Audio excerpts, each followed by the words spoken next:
Some breaking news out of Canberra, folks, relating to the Shadow Treasurer Angus Taylor. So we'll bring in Sky News political editor Andrew Clennell for the latest. Now, what's happening, Andrew?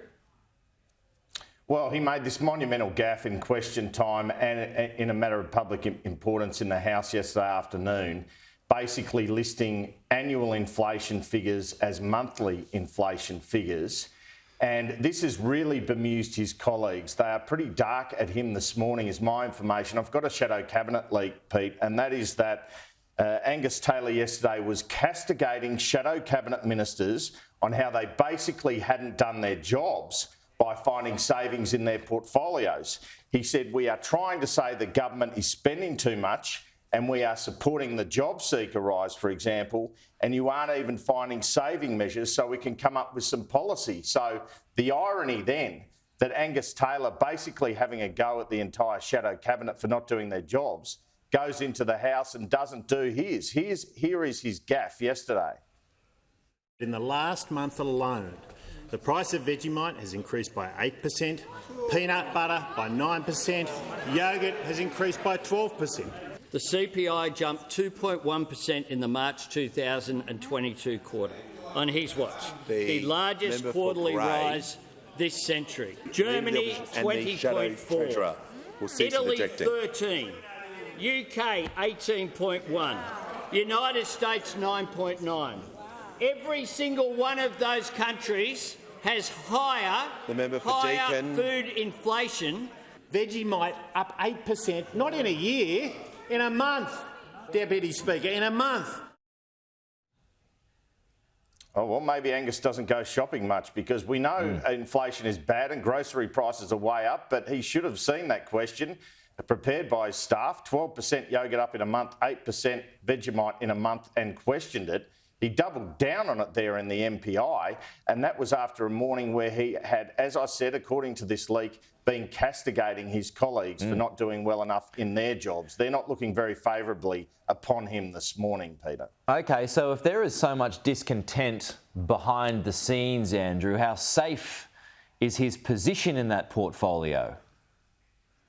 Well, the thing is, this is one of a number of gaffes, and we'll show you some other gaffes Angus Taylor has made on Afternoon Agenda this afternoon.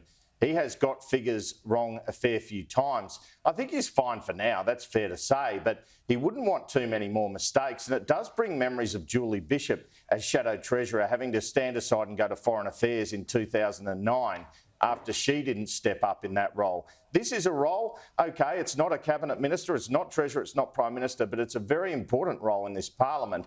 And if you can't get your facts right, if you can't mount a coherent attack on the government because you keep stuffing up, then you become a liability for the opposition. Could it have just been an accidental slip? Oh, of course it could have been, but the issue is that I guess his colleagues are thinking, well, he was so high and mighty in shadow cabinet. This isn't the first time, as I say, he's made such a mistake. He's on notice, I think it's fair to say. OK. How does the boss feel about it all? Any rumblings from Peter Dutton at all on it all? I haven't spoken to him personally, but I think it's fair to say that he's wary of Angus Taylor. Right, because he wants his job. Well, they all do. They all do. I mean, but you know, when the coalition is trying to regain some ground on the government, it's just it's the last thing they kind of need, isn't it?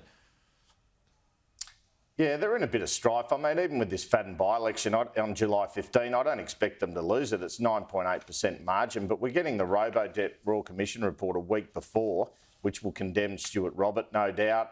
There's a scandal floating around about the former member Stuart Robert around links to lobbyists. Really, they should be in a lot better position given the economic conditions.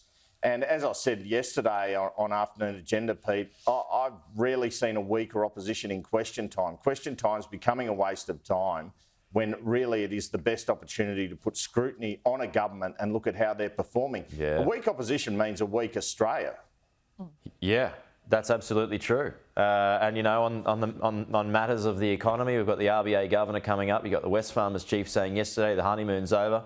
Stephen Kennedy also saying it's all peaked from last year. So, I mean, there's ample opportunities and definitely not seizing them, it would seem. Andrew, appreciate it. Thank you. Talk to you soon.